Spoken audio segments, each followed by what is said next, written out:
ये बात जयराम दा बोलवा के रहे सदन में कि आप हमको ये बताइए, हमारे लोग मर रहे हैं, विस्थापित लोग, उनको घर नहीं दिया जा रहा है, मुआवजा नहीं दिया जा रहा है, पुलिस रंगदारी करके है। पिछले 72 घंटों से जब एक डुमरी का विधायक सिंदरी और झरिया में जाके पड़ा हुआ है, यहाँ एरिया नहीं है, यहाँ भी तो एरिया होना चाहिए। तो इसीलिए मैंने कहा कि एक ही विधायक है जो पूर्णतः काम कर रहा है। जादू महतो मेंटली मैंने ठीक नहीं थे, तो जरा सोचिए कि क्या जेएलके पार्टी कोई मेंटली ठीक नहीं रहने वाले व्यक्ति को प्रखंड उपाध्यक्ष बनाएगा? नहीं ना बनाएगा। हो जाए टाइगर जयराम महतो का कदम मेरे दुआरी पर नहीं पड़े, और लाचारी है कि उसी का कदम पड़ता है, तो मानना तो इनका मजबूरी है। राहत मिलेगा, लेकिन आपके माध्यम से एक हम लोग दरखास्त भी करना चाहेंगे केंद्र सरकार से, वित्त मंत्री से, कि आपने एजुकेशन पर आपने 18% जीएसटी पर कुछ नहीं कहा है, तो एक और बैठक आप बुलाइए। बहुप्रतीक्षित जो मांग थी सरकार की, बहुप्रतीक्षित जो मांग थी सरकार की, लोगों की, वो सरकार ने पूरा किया है। और इसका आज हालांकि बहुत सारी पार्टियां इसका श्रेय ले रही है, लेकिन आपने देखा होगा कि विधानसभा के भीतर हमारे केंद्रीय अध्यक्ष और डुमरी के विधायक और झारखंड के सबसे अजीज पुत्र बोलिए, माटी का पुत्र बोलिए, बेटा बोलिए, विधायक तो बाद में हुए, तो जिस तरह से उन्होंने रिजिड होकर के मांग किया, एक होता है टेक्निकल के शून्यकाल में प्रश्न डाला, और एक हम लोगों ने रूटीन वर्क किया कि ये मांग है, लेकिन वो रिजिड हुए, विधायक से लड़े, मंत्री से लड़े, अध्यक्ष से लड़े, और लड़ करके कहा, और फिर उन्होंने मंत्री से ये बुलवाया, क्या बुलवाया कि हम लोग आगे का जो शीतकालीन सत्र है उससे पहले ये इसको हम लोग बना लेंगे। अब शीतकालीन सत्र तो बहुत देर हुआ, पहले ही इसको बोल दिया गया। तो सबसे पहला तो ये जो क्रेडिबिलिटी है हमारे केंद्रीय अध्यक्ष को जाता है, जो झारखंड के लोग स्वीकार भी कर रहे हैं। दूसरी बात कि डीएमएफटी फंड पर आज बात होगा, बोकारो जिले में जिस तरह से डीसी को शोकॉज किया गया है, उसका जवाब हमारे महासचिव साहब विजय जी देंगे। और तीसरा जो बात होगा आज, वो ये होगा कि आप देख रहे होंगे कि जादू महतो ने जिस तरह से अपने आप को सेल्फ बर्न किया है, जलाया है, जिस तरह से उनको 5 एकड़ भूमि का जो उनको मुआवजा नहीं मिला था, उससे उपेक्षित महसूस करते हुए उन्होंने खुद है सो सुसाइड किया। और एक विधायक होने के बाद माननीय जयराम महतो ने जिस तरह से 72 घंटा बीसीसीएल के ऑफिस में बैठ करके स्थायी तौर पर नौकरी हो या मुआवजा का बात हो या उनका पुनर्वास, और जो उनके पुत्र हैं उनको जिस तरह से वहाँ नौकरी दिलाने का काम किया है, उस पर है सो सूरज जी है सो बात करेंगे। तो आप है हमसे सवाल ले सकते हैं विस्थापन और पुनर्वास आयोग का, और उसके बाद फिर डीएमएफटी फंड का, और तीसरा जो बोलेंगे जादू महतो के विषय में बोलेंगे सूरज दा। विस्थापन एवं पुनर्वास आयोग को लेकर सब कोई क्रेडिट ले रहे हैं। जयराम महतो सबसे पहले जो है, जब वो कैबिनेट में पारित हुआ उसके बाद जो है उन्होंने लाइव आकर ये भी कहा कि ये हमारा पहल है कि सरकार ने जो है सकारात्मक पहलुएं दिखाई हैं। लेकिन बहुत सारे ऐसे राजनीतिक नेताएं हैं जो माननीय हैं, जिन्होंने कहा कि हमारे कहने पर ये हुआ है, तो किसका श्रेय जाता है इस पे, ये क्लियर करिए ना। देखिए, सबसे पहले तो आप ये जान लीजिए कि जो विस्थापन और पुनर्वास आयोग है, ये बहुत ही बहुप्रतीक्षित मांग थी झारखंड की। क्यों? क्योंकि झारखंड का जो एरिया है, आप लोग जान रहे हैं, 40% ऑक्यूपाइड है, चाहे कोयला हो, किसी भी तरह का खनिज हो। तो एक बड़ा तबका, 3.5 करोड़ आबादी वाला राज्य का एक बड़ा तबका विस्थापित होता है। इस आयोग को तो डे 1 बन जाना चाहिए राज्य बनने के बाद ही, लेकिन नहीं बना। दूसरी बात, जो आपने सवाल किया कि हर कोई इस बात पर कह रहा है कि ये क्रेडिबिलिटी आजसू का है, भाजपा का है, जेएमएम का है, टाइगर जयराम महतो का है, तो हम इस पर यही बोलना चाहेंगे कि हर कोई बोला है, लेकिन आपने विधानसभा में देखा होगा कि जिस तरह से माननीय विधायक श्री जयराम महतो ने रिजिड होकर के कि नहीं महोदय, आपको ये बताना ही होगा कि आप इसको कब बना रहे हैं। बहुत सारे लोग विस्थापित हुए हैं, गोली मारा जा रहा है यहाँ पर। आपने इतना एग्रेशन में और इतना सरकार को मजबूर करते हुए किस सांसद और विधायक को आपने देखा? किसी को नहीं। और ये बात जयराम दा बोलवा के रहे सदन में कि आप हमको ये बताइए, हमारे लोग मर रहे हैं, विस्थापित लोग, उनको घर नहीं दिया जा रहा है, मुआवजा नहीं दिया जा रहा है, पुलिस रंगदारी करके है सो कोल माइनिंग करा रही है। और उन्होंने जो भी समकक्ष मंत्री थे उनसे ये बुलवाया कि आप बताइए कि इस आयोग का गठन आप कब कर रहे हैं। तो उन्होंने कहा कि शीतकालीन सत्र के पहले हम इसको कर लेंगे। दूसरी बात, चूंकि ये राजनीतिक विषय है, लोग है सो एक तो ज़रूरत का विषय है, लेकिन एक राजनीतिक विषय भी है, तो क्रेडिबिलिटी के लिए सब लोग आते हैं। लेकिन आप इस चीज़ को मान लीजिए कि 3.5 करोड़ आबादी में आज अगर कोई लीडर का पूरे झारखंड में सबसे अधिक फॉलोवर है तो वो टाइगर जयराम महतो हैं। इसलिए अगर सरकार ने उनकी यह मंशा जानते हुए अगर जयराम दा बोल रहे हैं तो लोग बोल रहे हैं, झारखंड के जन बोल रहे हैं, इस चीज़ को समझते हुए मुख्यमंत्री ने इसको संज्ञान में लिया और संबंधित मंत्री ने भी इसको संज्ञान में लिया और देन एंड देयर इसको काम करने का काम किया है। सदन के अंदर जो एग्रेशन दिख रहा था, इसका वजह है क्या कि जयराम महतो ने जो मंत्रियों से भिड़ंत लिया था, जिसकी वजह से ये जो है विस्थापन पुनर्वास आयोग जो बना, तो क्रेडिट मतलब जेल में जा रहा है। लोग कह रहे हैं कि जयराम महतो का वो एग्रेशन है जिस वजह से ऐसा हुआ है, लेकिन राजनीतिक दल के लोग जो कह रहे हैं कि ये 25 सालों से चलता आ रहा है। जयराम महतो अगर कर देते तो बहुत सारे वो मुद्दे हैं, 1932 खतियान है, नियोजन नीति है, ये सब सारा चीज होने जाना चाहिए। एग्रेशन की अगर बात हो रही तो एग्रेशन में हो जाना चाहिए, लेकिन वो सारा चीजें नहीं हुआ। तो कहीं ना कहीं वो लोग कह रहे हैं कि ये सरकार का ही मानसा है, ये जयराम महतो का नहीं है। बहुत अच्छी बात है। मैं इस पर यही बोलना चाहता हूँ कि जयराम दा जो भी बात बोल रहे हैं, जैसे कि राजनीतिक शुरुआत ही उनका ये हुआ है कि जो झारखंड का जेन्युइन मांग है आप पूरा कर दीजिए। ये पार्टी ही भाषा आंदोलन से निकली है। तो जयराम दा तो बोल रहे हैं कि जो जो मांग है, राज्य की मांग है, जनता की मांग है, आप है सो भाई पूरा कर दीजिए। हम लोग राजनीति में भी नहीं आते, सदन में उनको जाने का क्या जरूरत था। वो तो डे वन से बोल रहे थे कि हमारी जो मुख्य मांगे हैं, भाई बिहार का भाषा यहाँ पर क्यों आरक्षित किया जाएगा, भाई यूपी का भाषा यहाँ पर क्यों आरक्षित किया जाएगा। उन्होंने तो बारंबार सदन में आज ना बोल रहे हैं जी, सड़क में हमेशा बोल रहे हैं कि अगर आप ये मांग पूरा कर देते हैं तो हम लोग को सदन में आने का ज़रूरत नहीं है। तो अग्रेशन तो अपनी अग्रेशन तो रहेगा ना बॉस। आज इतना दिन से मांग है, अब वो व्यक्ति घर घर जा रहा है। अच्छा, नेता दर्द कौन समझेगा? विस्थापन का दर्द वही सा। अभी जादू महतो का आप देखिए मामला, अभी पिछले 72 घंटा में BCCL में एक विधायक पड़ा हुआ है, ना खाने का ठिकाना, ना पीने का ठिकाना, ना रहने का ठिकाना, और उसके बाद उनको नौकरी मिला। तो ये हमारा कहने का मतलब है, वो जो नेता दर्द समझ रहा है, जो दर्द समझ रहा है, वो एग्रेशन में बोल रहा है। अब नेता लोग विधानसभा से निकलता है और अपना घर में इसी रूम में जाकर के सो जाता है। आप देखिए, आप शेड्यूल देख लीजिए पूरे झारखंड में, जयराम महतो का शेड्यूल देख लीजिए 24 घंटा का, तो आप खुद से प्रश्न करेंगे कि ये आदमी सोता कब है। तो एग्रेशन तो दिखेगा, जो आदमी ज़मीन से जुड़ा है उसको तो एग्रेशन दिखेगा। और आपने 1932 खतियान का बोला, मेरा एक विधायक है 81 में, लेट द प्रॉपर टाइम कम, एक बार हम लोग को आने दीजिए। और बस ज़्यादा दूर नहीं, आपसे 2029 का समय ले रहे हैं, वो 32 भी पास हो। 24 घंटे से आप लोग देख रहे हों कि DMFT फंड को लेकर के चर्चाएं हो रही हैं राज्य के अंदर। और जिस ढंग से 51 लाख रुपया जो DMFT के जो अकाउंट क्लर्क हैं राजेश पांडे जी, उनके पास से कार से बरामद हुआ है। गोला की जो थाना के जो प्रभारी हैं उन्होंने उसको बरामद किया। तो DMFT फंड का जुड़ा जो विभाग है वहाँ से जुड़ा हुआ जो क्लर्क है वो 51 लाख रुपया कैश लेकर कहाँ ट्रैवल कर रहा था। कहने को ये कहा जा रहा है कि रांची से बोकारो पैसा मूव कर रहा था। अब ये मीडिया में खबर आ रही है कि जो पूर्व उपायुक्त रही हैं वहाँ बोकारो में विजय यादव जी, उन्होंने 500 करोड़ रुपये का घोटाला किया है। तो हम लोग ये चाह रहे हैं कि DMFT फंड का जो एलोकेशन हुआ है, जो प्रोजेक्ट चल रहे हैं, सबसे पहले तो इन सभी योजनाओं के भुगतान पे रोक लगनी चाहिए तत्काल, ताकि जो गड़बड़ी उजागर हो रहा है उसमें और ज़्यादा इजाफा ना हो। और जो परसेंटेज कल्चर झारखंड के अंदर लोगों ने जो डेवलप कर दिया, तो ये परसेंटेज कल्चर को ख़त्म करने की ज़रूरत है। और DMFT में अध्यक्ष होते हैं जिले के उपायुक्त। बहुत सारा एरिया जो माइनिंग एरिया है झारखंड के अंदर, उन जिलों में DMFT फंड को रेज किया गया है, वहाँ गठन हुआ है। तो जो स्टाफ बहाल किए जा रहे हैं DMFT फंड के तहत, उनको आप सैलरी नहीं दे रहे हैं, लेकिन उसमें जो उस फंड के तहत जो योजनाएं चल रही हैं उनमें आप ठेकेदारों को पेमेंट कर रहे हैं। आप 4 करोड़ 6 करोड़ का पेंटिंग का वर्क आप एलोकेट कर रहे हैं। लोग चर्चाएं कर रहे हैं कि भाई आप पेंटिंग के वर्क में 4 करोड़ 6 करोड़ का पेंटिंग लेकर के आ रहे हैं, तो क्या पेंटिंग है राज्य के लोगों को समझना चाहिए।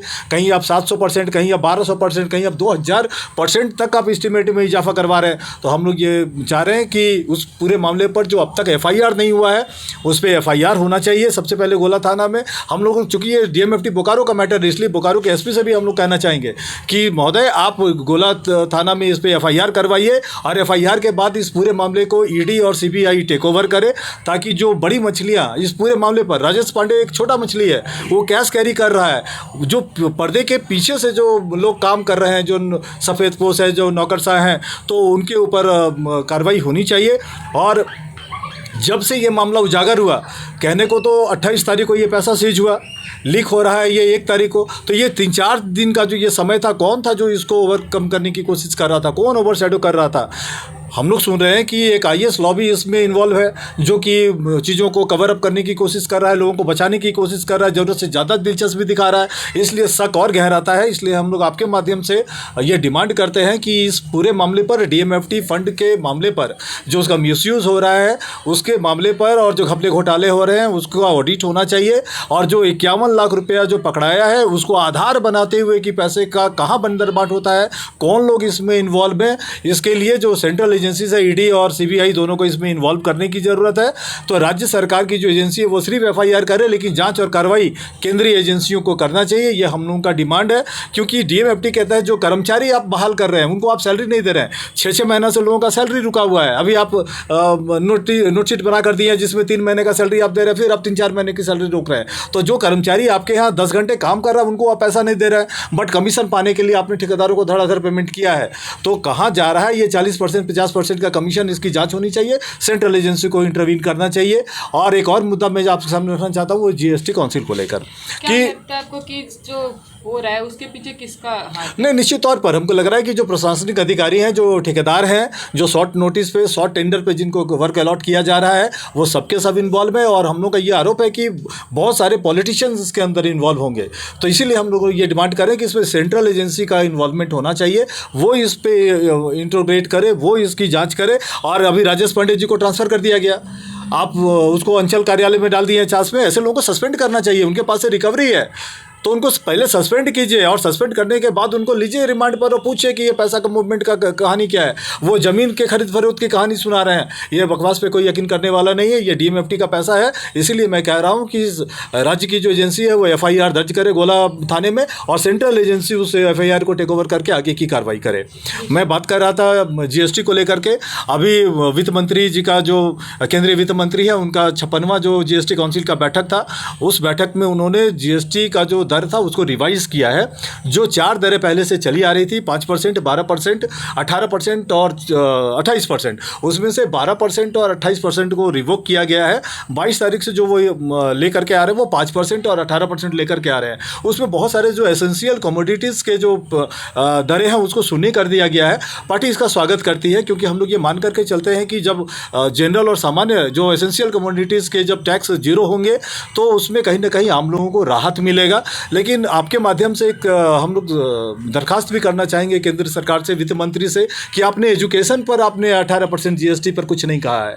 तो एक और बैठक आप बुलाइए, और हम लोग उम्मीद कर रहे हैं कि अभी 56वां जो आपने जीएसटी काउंसिल की बैठक बुलाई उसमें ये संशोधन किया है। जब आप 57वां जब आप लेकर के आएंगे काउंसिल की बैठक, उसमें एजुकेशन पर जो आपने 18% जीएसटी लगाया है उस जीएसटी को आप वापस लीजिए। क्योंकि जो भी तैयारी करते हैं बच्चे, उनके गार्जियन जब फीस भरते हैं मेडिकल के लिए, इंजीनियरिंग के लिए, आपके टेक्निकल एजुकेशन के लिए, तो कोचिंग संस्थानों के ऊपर जो आपने टैक्स लगाया है उस टैक्स को भी सरकार को वापस लेना चाहिए। सूरज जी, लगातार जो है एक विधायक जो है लगभग 72 घंटा से कंपनी के अंदर जीएम से वार्ता करने को लेकर जो है वहां पे लगे रहे। जो जादू महतो थे, जो जमीन विवाद को लेकर, जमीन में अपने हक अधिकार को मांगने को लेकर अपने आप को आत्मदाह कर दिए। अंततः जो है कल रात के 1-2 बजे जो है डुमरी विधायक जयराम महतो के साथ जीएम का सफल वार्ता हुई। तो एक विधायक जब तक नहीं जाता है तब तक जीएम लोग काहे नहीं सुनता है कि उन लोगों का सफल वार्ता कर दें। और कल का प्रकरण को आप कैसे देख रहे हैं? देखिए, सबसे पहले तो आप जो कहे कि एक विधायक जाता है वार्ता के लिए, तो इसमें थोड़ा सा आप पूछने में मिस्टेक कर दी। एक ही विधायक जाता है वहाँ वार्ता के लिए, एक विधायक नहीं, एक ही विधायक है जो वार्ता के लिए जाता है। आप ज़रा देख लीजिए, ज़रा हम आपको पूरे विस्तार से वहाँ संज्ञान में आपको डाल देते हैं कि ये एरिया जो है वो सिंदरी और झरिया का बॉर्डर है। ये सिंदरी और ये झरिया का बॉर्डर है, और पाथरदी एक जगह है जो कि झरिया विधानसभा में आता है, और सिंदरी विधानसभा के भी जो बॉर्डर है वो सटता है, और ये धनबाद लोकसभा में आता है। यानी को आप अगर देखिएगा तो वहाँ पे ऑलरेडी 3-3 जनप्रतिनिधि हैं जो इन्वॉल्व, 2 विधायक और 1 सांसद, यानी पूरी तरह से वहाँ इन्वॉल्व हैं ये लोग। अब ज़रा आपको हम पीछे ले चलते हैं थोड़ा सा। बोकारो में एक प्रकरण हुआ था, याद होगा आपको, और उस प्रकरण में टाइगर का गाड़ी का नंबर प्लेट तोड़ दिया गया था। क्यों तोड़ दिया गया था आपको पता होगा कि उसमें ये बोला गया था टाइगर को कि ये मेरा एरिया है, इस एरिया में आप नहीं घुस सकते हैं। याद है ना आप लोग को? तो ज़रा सोच के देखिए कि एरिया सिर्फ उसी समय होता है। अभी पिछले 72 घंटों से जब एक डुमरी का विधायक सिंदरी और झरिया में जाके पड़ा हुआ है, यहाँ एरिया नहीं है, यहाँ भी तो एरिया होना चाहिए। तो इसीलिए मैंने कहा कि एक ही विधायक है जो पूर्णतः काम कर रहा है। अब ज़रा सोच के देखिए कि आखिर रागिनी सिंह वहाँ पहुँचती हैं और सिर्फ आश्वासन, मैंने पहले भी कहा है कि छठारी नहाए खाए और दुनिया जहान के अलावा इन लोग के पास कोई काम नहीं है। ये लोग, रागिनी सिंह जब वहाँ पहुँची तो क्या आप सिर्फ संतावना दे के वापस चली गई। जो सिंदरी विधायक है उसका तो अत्ते पता नहीं है, ढुल्लू महतो का अत्ते पता नहीं है। वहाँ सिर्फ एक विधायक अपना जान जहान को लगा देता है। और कल ये जो एग्रेशन दिखा है उनका, आपने भी वीडियो को चलाया है, कल उनका ये जो फिर से एग्रेशन दिखाया है, आखिर एक ही वो लड़का है बार बार एग्रेशन दिखाने पे मजबूर क्यों हो जाता है? आखिर कहाँ माने कहाँ गलतियाँ होती है जो वो मजबूर हो जाता है? ज़रा सोच के देखिए कि जादू महतो हम लोग के प्रखंड उपाध्यक्ष थे। वो JLKM पार्टी के कोई आम व्यक्ति नहीं थे, वो प्रखंड उपाध्यक्ष थे, यानी आने वाले समय में वो नेतृत्वकर्ता भी बन सकते थे। और उस व्यक्ति को क्या ऐसी विडंबना आन पड़ी? ये लोग कह रहे हैं कि कुछ लोग का ये भी सुनने में आया है कि जादू महतो मेंटली माने ठीक नहीं थे। तो ज़रा सोचिए कि क्या JLKM पार्टी कोई मेंटली ठीक नहीं रहने वाले व्यक्ति को प्रखंड उपाध्यक्ष बनाएगा? नहीं ना बनाएगा। और आप हमको बता दीजिए, जो लोग ऐसा प्रश्न उठा रहे हैं, ज़रा हमको बता दीजिए कि पूरे झारखंड में नहीं पूरे भारत में कितना ऐसा लोग है जो अपने आप को मेंटली डिस्टर्ब पाता है? वो कितना ऐसा लोग है जो अपने शरीर पर तेल मार के माचिस मार लिया है क्या? अपना जान तो सबको प्यारा है, लेकिन वो व्यक्ति आखिर इतना लाचार, इतना मजबूर हो गया कि ये सरकार और ये सरकार की व्यवस्था जो BCCL है, उसके जो PO हैं जैसे संजय कुमार, और जो आउटसोर्सिंग मेटक कंपनी है उसका जो PO है आपका विपिन कुमार, और एक साबुर गोराएं वहाँ का नेता है, ये तीनों मिलके उस व्यक्ति की हत्या किए हैं। फ़र्क इतना ही है कि सूर्य हांसदा को पुलिस इनकाउंटर में मारती है और यहाँ पे ये लोग इतना प्रताड़ित कर देते हैं, इतना दबाव दे देते हैं कि वो व्यक्ति मजबूर हो जाता है कि हम खुद पर तेल छिड़क लें और अपने आप पर माचिस मार लें। उसके बाद कहानी वहाँ नहीं ख़त्म होता है। इन लोग का निर्लज्जता देखिए कितना है कि फिर भी ये तीनों जो मैं जनप्रतिनिधि का नाम ले रहा हूँ, ये लोग को फिर भी संज्ञान नहीं है।